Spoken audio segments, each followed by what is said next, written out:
mag-start na sa numbers. Next, kay colors, dayon letters. And then, magbasa ta, reading, ha? Tagalog. Tagalog. Okay? Okay, what number is this? 1. Puli-puli mo.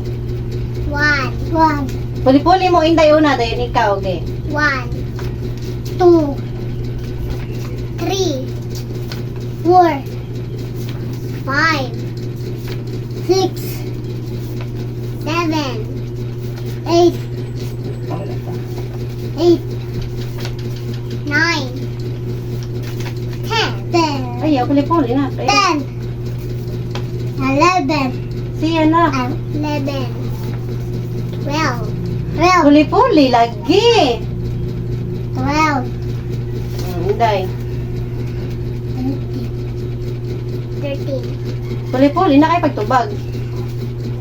14, 15, 16, 17, 18, 19, 20. Very good.